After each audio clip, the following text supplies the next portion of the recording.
Washington, D.C., 2013. Na audiência aberta ao público, 6 antigos membros do Congresso dos Estados Unidos ouviram depoimentos de ex-funcionários do alto escalão do governo e de oficiais militares, juntamente com vários cientistas e pesquisadores, sobre como a presença de extraterrestres transformou a raça humana. Um dos oradores foi o ex-ministro da Defesa do Canadá, Paul Hellyer.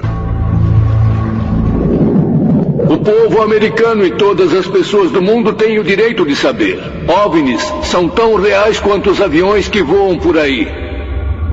Nós vivemos num cosmos cheio de vida. Ver um ex-ministro da Defesa e vice-primeiro-ministro comparecer e dizer que o fenômeno dos OVNIs é real e que estamos sendo visitados e que há um encobrimento do governo é, por si só, sensacional.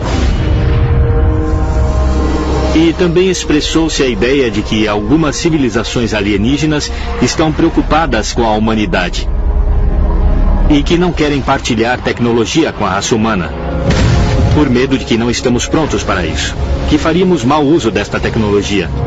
Nós somos, afinal, uma raça que usou bombas atômicas em nosso próprio povo.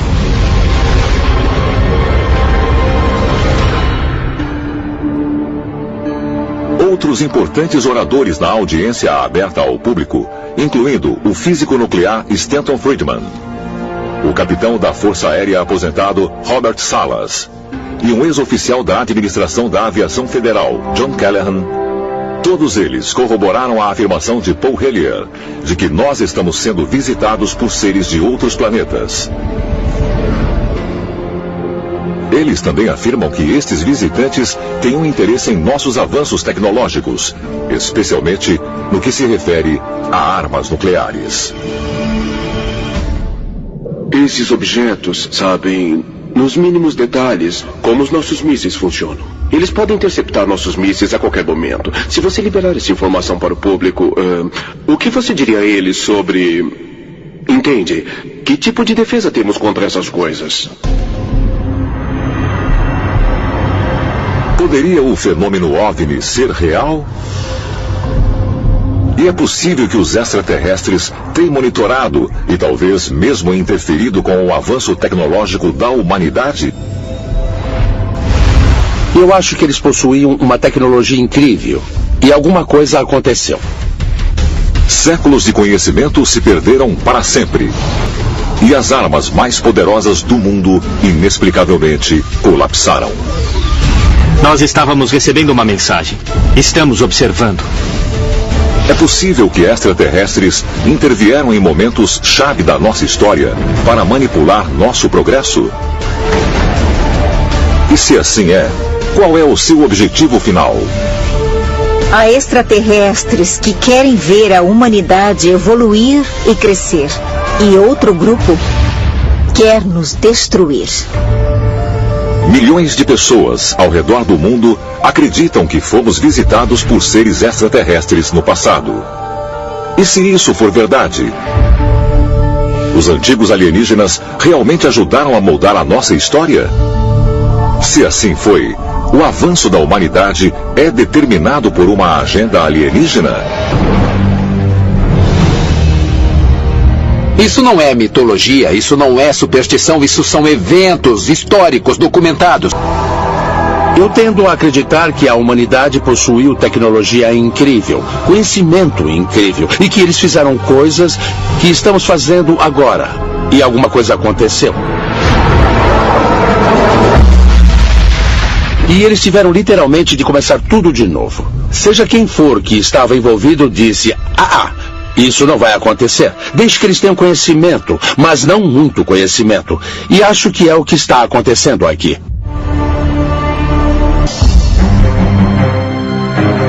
De acordo com um documento oficial da NASA, publicado em 2007, chamado Objetos Voadores Não Identificados na Antiguidade Clássica, houve um substancial número de misteriosos encontros durante o nascimento e a queda do Império Romano. Eles não usavam o termo OVNI ou disco voador naquela época, no tempo dos gregos e romanos. Mas eles falavam sobre coisas como exército dos céus, escudos, naves. Quer dizer, isso é história. Há um relato muito interessante de Cícero. O que ele conta é que havia uma esfera no céu que se dividiu em esferas menores. Isso reflete o clássico relato de OVNIs que temos hoje, em que há apenas um grande objeto, normalmente uma esfera, que subitamente se desmembra e os objetos menores ficam voando. Este relato do século I a.C. foi apenas uma das mais de 100 visões inexplicadas registradas durante o Império Romano. O Império Romano, de muitas maneiras, estava à frente do seu tempo. Agora, isso foi algo que atraiu a atenção de extraterrestres inteligentes? Isso lhes deu motivo de preocupação? Estas visões de OVNIs no tempo do Império Romano foram um processo de monitoração e talvez a humanidade sofreu um pequeno retrocesso. É possível que as alegadas visões de OVNIs, através do Império Romano, indiquem que há uma agenda extraterrestre para segurar o progresso da humanidade? Ou talvez haja uma explicação ainda mais inacreditável? Washington disse: após 5 dias de depoimentos de peritos na audiência aberta ao público, afirmações impressionantes com relação ao envolvimento de extraterrestres com a raça humana foram partilhados com ex-membros do Congresso. Entre os mais inflamados está a afirmação do ex-ministro da Defesa canadense, Paul Hellyer, segundo o qual não fomos visitados apenas por um tipo de aliens, mas por vários. Pelo menos 4 espécies têm visitado a Terra por milhares de anos. Eles são de espécies diferentes e, consequentemente, podem ter diferentes agendas.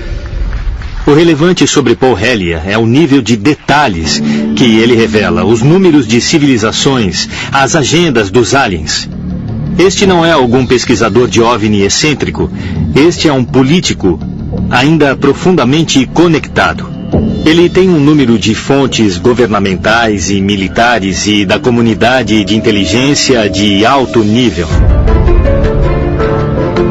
É possível que o governo encobriu a presença de seres de outros planetas aqui na Terra? E poderia haver, de fato, mais de uma agenda? E mesmo na Bíblia, Lúcifer é banido do paraíso por desobedecer a Deus. Mas talvez a pista mais forte destas atitudes opostas podem ser encontradas nos registros detalhados dos antigos sumérios. Há lendas de deuses que vieram dos céus para criar a humanidade. Eles eram, de certa maneira, extraterrestres. Caminhavam na Terra, governavam as pessoas. E tabuletas de argila revelaram uma agenda extraterrestre. Com certeza, eles meio que deram uma melhorada na humanidade e usaram os humanos como se fossem escravos. Será que visitantes alienígenas realmente mudaram o rumo da humanidade em um passado distante? Nossos antepassados receberam ajuda e essa ajuda veio de outro lugar. Lá de cima. Ao observarmos a antiga civilização sumérica, atribui-se a eles centenas de princípios de uma sociedade moderna. Coisas como agricultura, ciência, medicina, matemática, realeza, leis, tribunais, juízes, escolas, literalmente apareceu nos tempos suméricos há 6.000 anos, mesmo fora da Idade da Pedra. De acordo com os principais pesquisadores, Ur foi saqueada pelos seus vizinhos em guerra, os Elamitas, há cerca de 2.000 anos antes de Cristo. Mas alguns pesquisadores acreditam que os textos cuneiformes revelam algo muito mais do que a evidência de uma raça antiga. Eles apontam para descrições de um grupo de seres divinos que se chama Anunnaki, os chamados prole esplêndida de Deus que, segundo os sumérios, vieram do céu. O sistema religioso da Mesopotâmia foi o politeísmo, o que significa que eles adoravam diversos deuses diferentes, masculinos e femininos, muitas vezes representados na forma humana, tendo personalidades assim como as pessoas têm, e Esses deuses foram dispostos em um tipo de hierarquia política que em inúmeros aspectos imitavam sistemas políticos da própria Mesopotâmia. Isso significa que você tinha deuses elevados, os deuses celestiais, e também haviam deuses menores que habitavam a terra e o submundo. Agora, de acordo com o texto sumério, os deuses celestiais, os Anunnaki, eram as divindades supremas, as mais elevadas. Será que extraterrestres mandaram o dilúvio para limpar a Terra de erros genéticos? E para que Noé fosse o pai de uma nova versão da humanidade? Segundo antigos relatos, o mundo em que os descendentes de Noé nasceram era muito diferente do que aquele que existia antes do dilúvio, quando dizem que deuses, gigantes, fadas e outras criaturas partilhavam o planeta com os humanos. E a história diz que quando Noé nasceu, era um bebê extraordinário, de estranha constituição e que podia iluminar o ambiente com os olhos. Interessante é que o pai de Noé, Lame, questiona se Noé é mesmo o filho dele ou não. Mas a dúvida dele se instala por causa da história dos anjos caídos, que desceram para transar com mulheres humanas. Lame questiona a esposa, Batenosh. Esse menino é meu ou é deles? O aspecto de Noé é descrito como muito estranho. Diziam que os olhos dele brilhavam como raios de luz e a pele dele brilhava também. Então, nos resta apenas uma pergunta. E se Noé fosse, na verdade, um extraterrestre? O dilúvio parece servir de ponto de demarcação. Na Bíblia, lemos como as pessoas tinham vida longa antes do dilúvio, mas depois dele, a vida encurtou muito. Vemos a mesma coisa na tradição mesopotâmica com a lista dos reis sumérios, que governaram a Mesopotâmia até idades extraordinárias antes do dilúvio. Mas depois, a duração dos reinados desses reis ficou muito mais curta. Outra coisa que aconteceu antes desse ponto demarcatório é que os deuses estavam entre nós. Havia uma íntima interação entre o humano e o sagrado. Os deuses nos orientavam e podiam ser tentados. Havia interação. Deuses podiam se casar com mortais e havia descendentes dos deuses.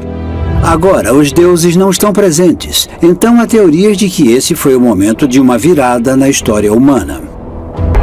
O elemento-chave de Noé é que ele é puro aos olhos de Deus.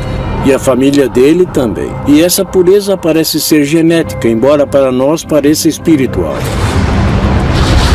Para exterminar o resto da humanidade, o que ele exterminou foi a dimensão extraterrestre da humanidade, que aconteceu através da poluição da genética humana.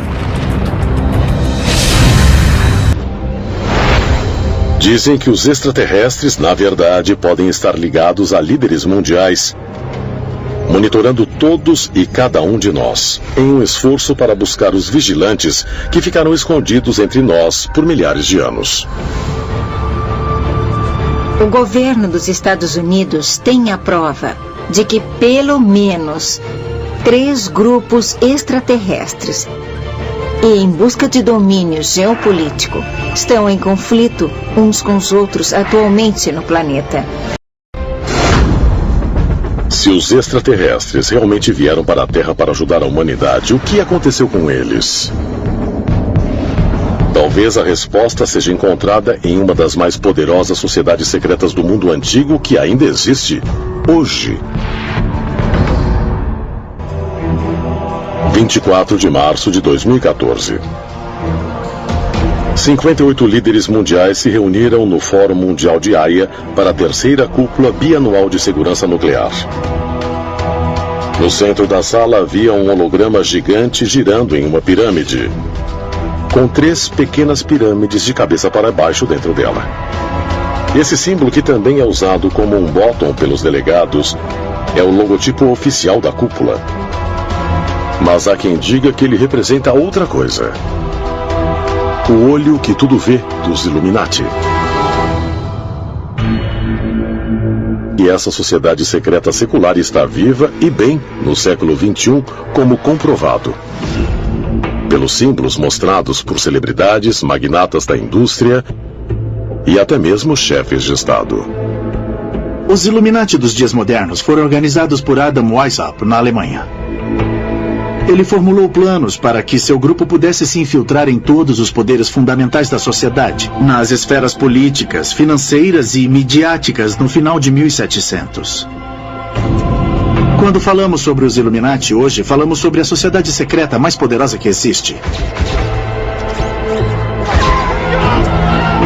São as pessoas que controlam tudo pelos bastidores. Isso é apenas paranoia, ou será que os Illuminati ainda existem hoje, infiltrados nos mais altos níveis da sociedade? E se for assim, o que eles pretendem? Alguns dizem que a resposta pode ser encontrada em uma sociedade secreta ainda mais antiga e que pode ser a precursora dos Illuminati, os Cavaleiros Templários. Esse grupo de monges guerreiros foi formado em 1118 para proteger os peregrinos que viajavam a Jerusalém durante as cruzadas. Mas muitos afirmam que seu verdadeiro propósito era encontrar relíquias religiosas perdidas, escondidas no Monte do Templo. E durante seu tempo em Jerusalém, eles passaram de uma relativa obscuridade à ordem mais poderosa das cruzadas. A influência deles era tão grande que havia muitos rumores de que estavam ligados a demônios. Jacques de Molay, a principal figura histórica da Ordem dos Templários, foi preso sob acusação de traição e heresia, por alguma coisa como adoração ao diabo, por alguma forma de adoração do lado negro. Essa foi a acusação contra não só de Molay, mas contra os Cavaleiros Templários em geral.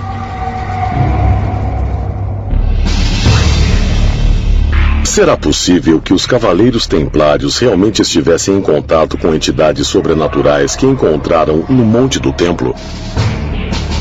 E se foi assim, o que eram esses supostos demônios? Aprendemos que esses Shedim, os demônios, de muitos modos são como humanos, e de muitos modos são como anjos. Alguns são do mal, muitos são bons. Existem rumores de que os Cavaleiros Templários se esforçaram para se comunicar com essas entidades espirituais. Esse conceito de demônios é muito diferente do modo como pensamos em demônios hoje. Basicamente, um demônio era um ser de outro mundo. Um ser que não era desta terra, potencialmente um ser extraterrestre. E extraterrestre significa de fora desta terra.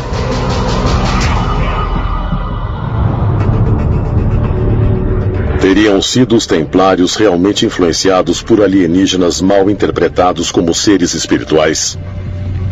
Alguns teóricos dos antigos astronautas dizem que os Cavaleiros Templários estavam em contato com os mesmos extraterrestres, conhecidos nos tempos bíblicos como os Vigilantes. E como evidência, eles apontam para um dos símbolos mais proeminentes dos Templários, o mesmo símbolo que estava virtualmente presente na cúpula de segurança nuclear. O olho que tudo vê. Esse símbolo, que às vezes é apenas um olho, mas muitas vezes aparece como um olho dentro de uma pirâmide, foi usado pelos antigos egípcios, Cavaleiros Templários, Rosa-Cruzes, Maçons, Illuminati, e está até incorporado no Grande Selo dos Estados Unidos. É um símbolo mais comumente interpretado pelo significado de que alguém ou alguma coisa está nos observando.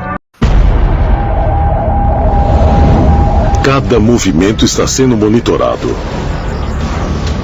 Existem milhões e milhões de câmeras, onde quer que você for.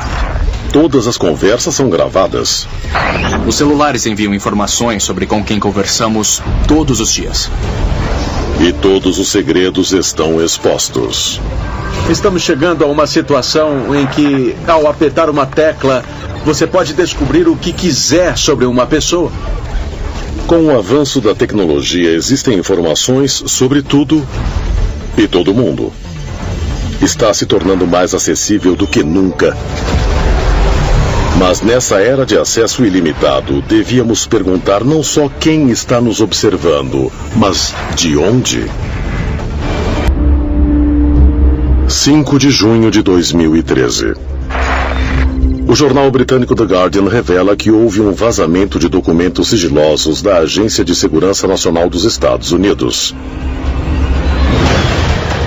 Entre eles, há uma ordem do Tribunal de Inteligência de Vigilância Estrangeira, exigindo que a Verizon entregasse metade de milhões de telefonemas dos americanos para o FBI e a NSA. Um ex-perito em segurança cibernética da Agência Central de Inteligência veio a público e identificou-se como a fonte do vazamento. Quando pediram a ele para explicar suas ações, Snowden afirmou: "Posso conseguir os seus e-mails, senhas, registros telefônicos, cartões de crédito. Não quero viver num mundo onde tudo o que faço e digo é registrado." A NSA é a Agência de Segurança Nacional, ou como dizem algumas pessoas, a Agência Nacional de Espionagem, que controla o monitoramento dos sistemas de comunicação em todo o mundo. Todas as formas de comunicação eletrônica, supostamente para fins de segurança nacional, são monitoradas para que se identifique e neutralize quaisquer ameaças aos Estados Unidos. Um dos documentos que Edward Snowden divulgou foi sobre o projeto Mystic, que consegue gravar o áudio de todas as conversas em um país inteiro e, quem sabe, no planeta inteiro. A tecnologia é muito interessante, ela melhora a nossa vida de muitas maneiras, mas cada uma dessas melhorias também tira alguma coisa, dependendo de como você vê. Por exemplo, a nossa privacidade está mudando ou sendo reduzida quase diariamente. Nunca vivemos em uma sociedade como a atual, onde existem tantos microfones, milhões de câmeras em todos os lugares onde vamos. Estamos transferindo nossa vida inteira para uma coisa chamada nuvem. Estamos chegando a uma situação em que, ao apertar uma tecla, você pode descobrir o que quiser sobre uma pessoa. Com a tecnologia avançando a um ritmo cada vez maior, ganhamos maior acesso à informação uns dos outros, nos tornando mais interligados do que qualquer outro período da nossa história. Existem aqueles que acreditam que essa evolução da tecnologia não é criação totalmente nossa.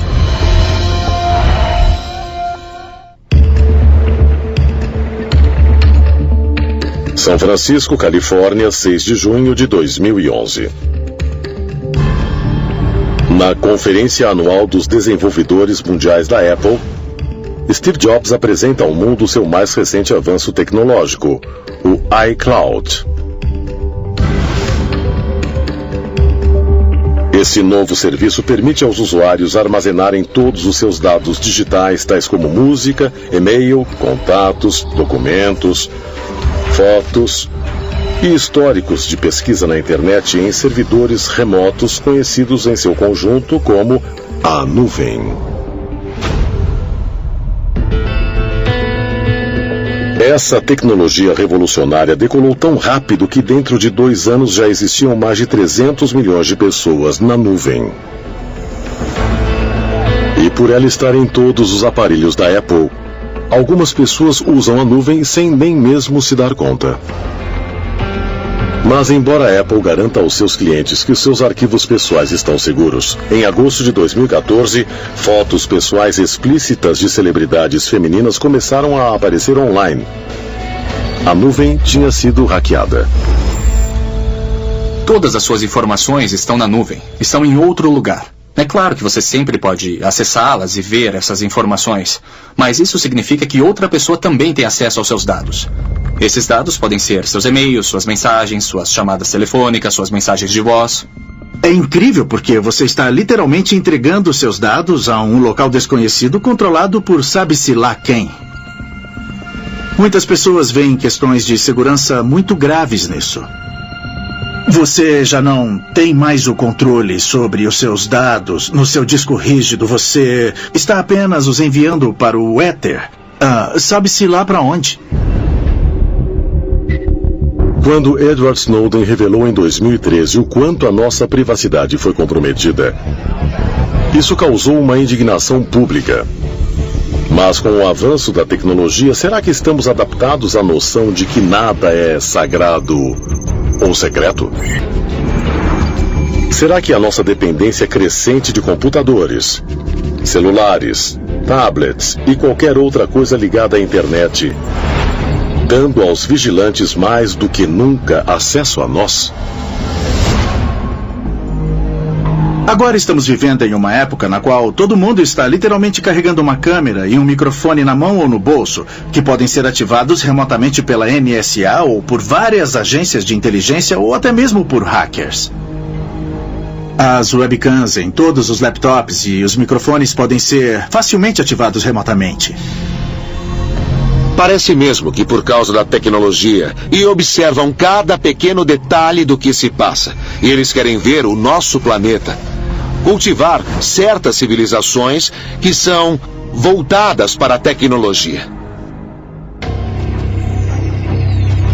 Mas há quem acredite que a sociedade altamente conectada na qual vivemos agora fornece até mesmo mais implicações chocantes.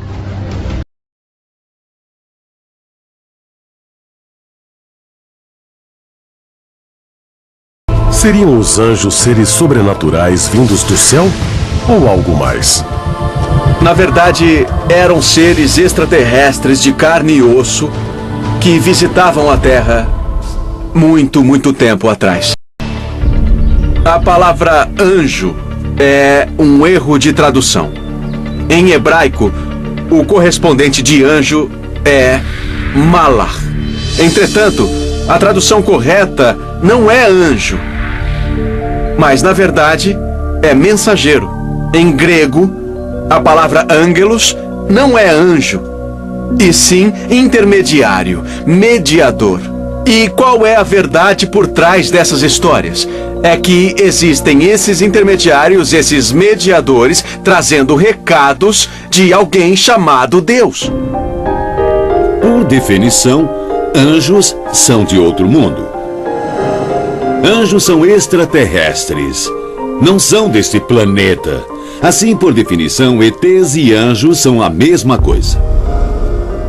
Nossa concepção moderna de ET mudou, mas há milhares e milhares de anos, quando os anjos viviam entre nós, nossos ancestrais não os chamavam de ETs, eles os chamavam de anjos e sabiam que não eram deste mundo, não eram deste planeta. Anjos. De acordo com uma pesquisa realizada em 2010, quase 70% dos americanos acreditam em anjos.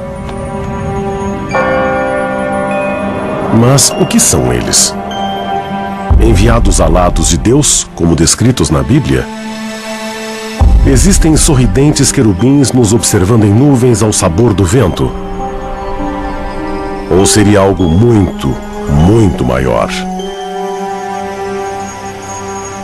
O conceito do que é um anjo, obviamente, é bem conhecido, ainda mais na cultura americana. E também existe nas culturas latina, grega e babilônica.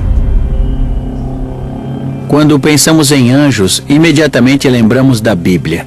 Mas em textos da internet e em livros, descobrimos que as pessoas recebem visitas de anjos todos os dias. No livro do Gênesis, os anjos são descritos como seres divinos enviados à Terra como mensageiros de Deus. Havia o desejo de que Deus interagisse com os seres humanos, mas não parecia digno que Deus agisse diretamente, então ele enviou seus mensageiros. Mas será que os chamados mensageiros de Deus desempenhavam outra função? Uma não tão benevolente ou benigna? Segundo o livro de Enoque, o texto bíblico perdido e redescoberto entre os pergaminhos do Mar Morto no final dos anos 40, os primeiros anjos a chegarem à Terra foram os anjos caídos.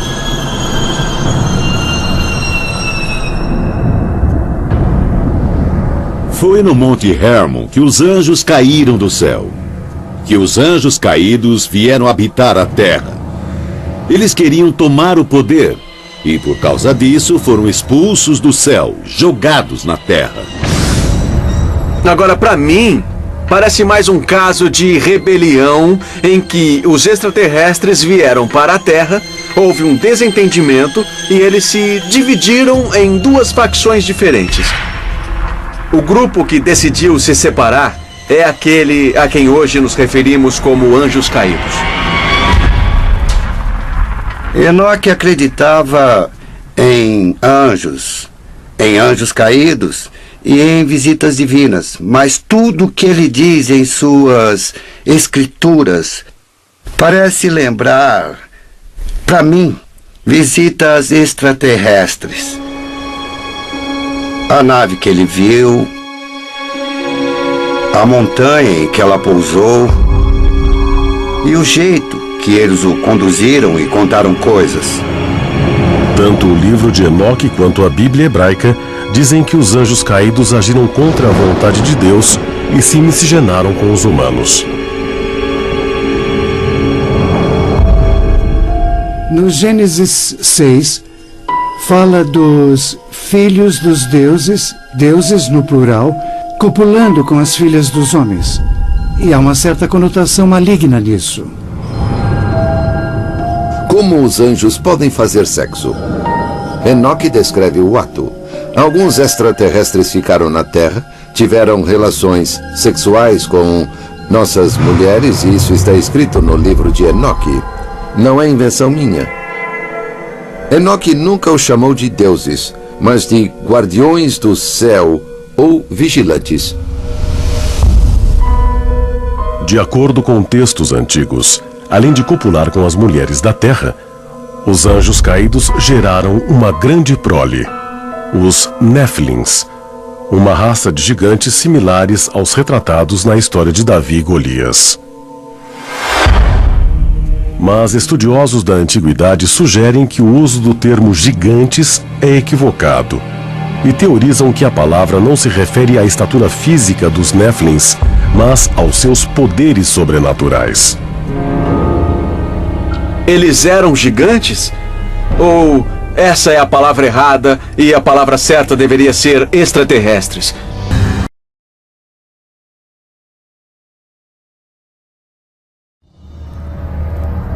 O personagem que conhecemos como Satanás realmente era um ser extraterrestre?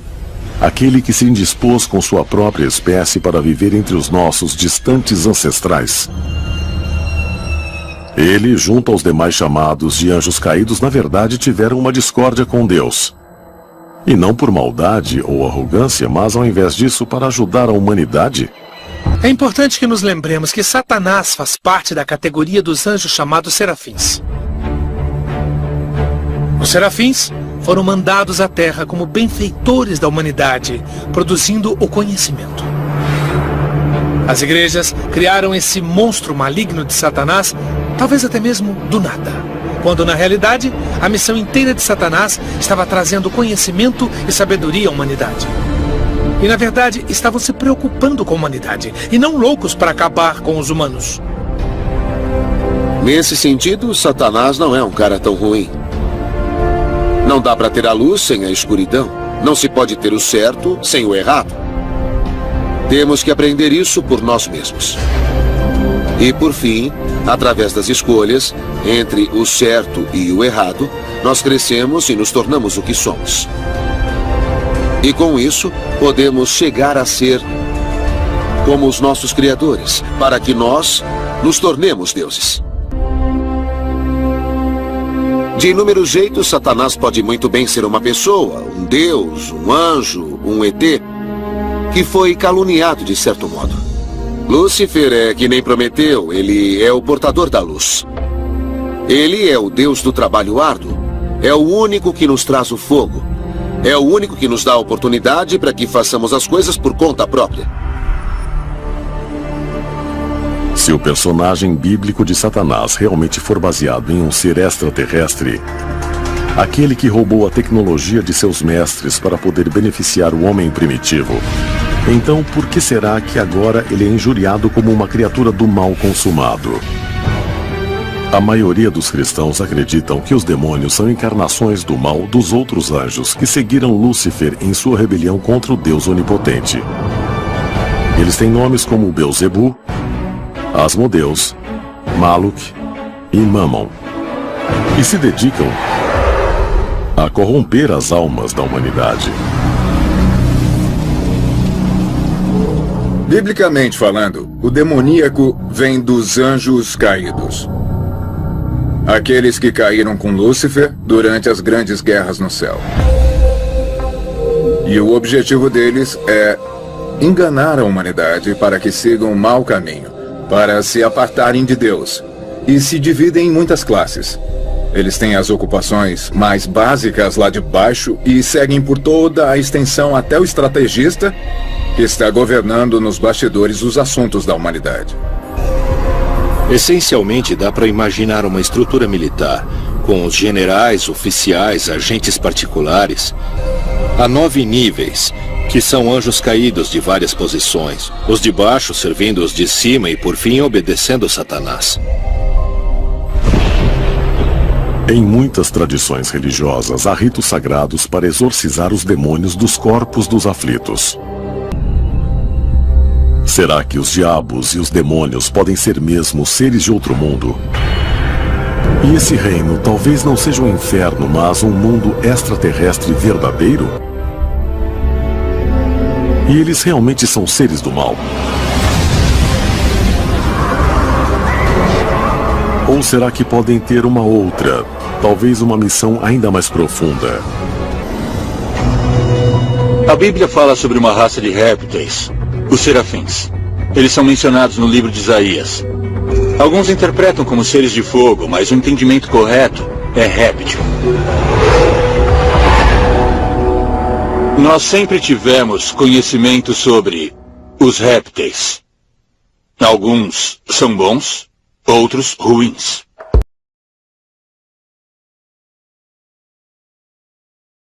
A meta dos reptilianos é muito simples. Eles estão procurando dominar a vida na Terra.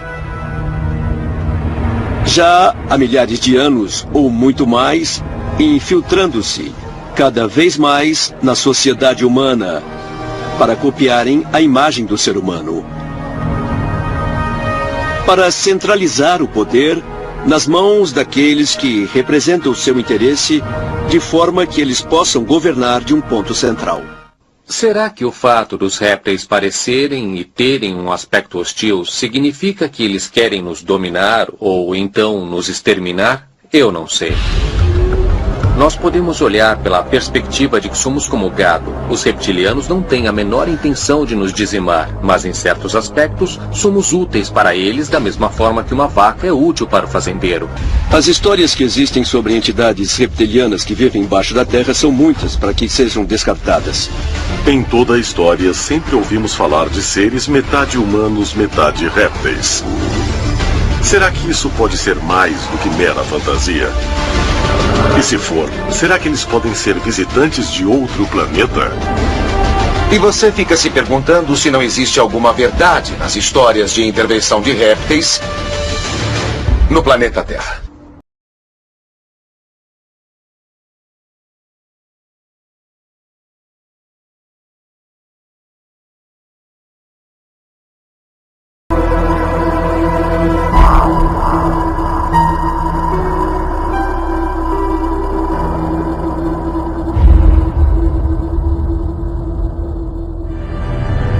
João, capítulo 8.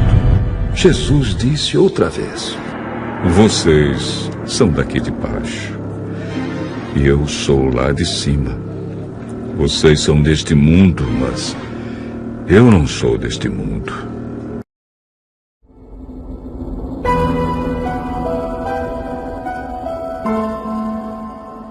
Era um ser de outro mundo. Um ser que não era desta terra, potencialmente um ser extraterrestre. E extraterrestre significa de fora desta terra. De acordo com os evangelhos do Novo Testamento da Bíblia, nos meses antes de sua morte, Jesus leva 3 de seus apóstolos longe da aldeia em que está hospedado, e juntos eles vão para uma montanha próxima. A história aqui é que Jesus subiu um monte alto com Pedro, Tiago e João. seus 3 seguidores mais próximos. Enquanto eles estavam ali, um objeto brilhante pairou sobre eles e disseram que Moisés e Elias apareceram. Enquanto eles estavam lá, o corpo de Jesus começou a brilhar muito. E quando eles terminaram essa visita, eles desceram a montanha e Jesus disse aos discípulos para não contarem a ninguém sobre isso, só depois da sua crucificação e ressurreição. Isso me diz que talvez o corpo de Jesus passou por algum tipo de transformação, que mudou o seu corpo de modo que, quando ele ressuscitou dos mortos, seria um corpo que nunca iria morrer de novo. Segundo a Bíblia, se passaram vários meses após esse incidente até as autoridades romanas prenderem Jesus e o matarem através da crucificação. Sabemos que após a crucificação na sexta-feira à noite, ele é colocado em uma tumba. No domingo, quando Maria Madalena e as outras mulheres vêm para ungir seu corpo, a tumba está vazia. A pedra tinha sido retirada e seus panos de sepultamento foi tudo o que restou. Apesar de dizerem que Jesus se elevou para um reino celestial, está escrito que ele se elevou corporalmente, com base também em eventos que ocorreram logo após a ressurreição, que indicam que ele pode ter tido uma origem extraterrestre. No Evangelho de Mateus, no capítulo 28, diz: um anjo de Deus desceu do céu, rolou a pedra, se sentou sobre ela, e sua roupa era branca e brilhante. Então temos um relato de um ser que esteve lá. Isso significa que poderes de outro mundo estavam envolvidos na ressurreição de Jesus. Quando as pessoas vêm para a tumba, elas encontram a tumba vazia. Eles descrevem em 2 evangelhos os jovens rapazes com roupas que estavam brilhando, e parece com encontros extraterrestres dos dias de hoje, onde vemos seres de luz. Então eles dizem: por que vocês estão procurando o vivo nos mortos? Jesus se foi, como ele disse que aconteceria. Será que os extraterrestres podem ter as respostas finais para a vida, a morte e a ressurreição? E se for assim, será que a humanidade já possui esses segredos? De acordo com a Igreja Católica, é um mistério que os humanos não conseguem entender. Mas alguns acreditam que, em vez de uma transformação física, Jesus é ressuscitado metafisicamente durante a missa. E que Jesus era, e ainda é, um ser avançado que pode se mover de uma dimensão para outra. Como prova, eles citam o que Jesus disse aos seus seguidores sobre o poder de se reunirem em grupos para invocar o seu nome. Cristo disse: onde 2 ou mais estiverem reunidos em meu nome, eu estarei lá também.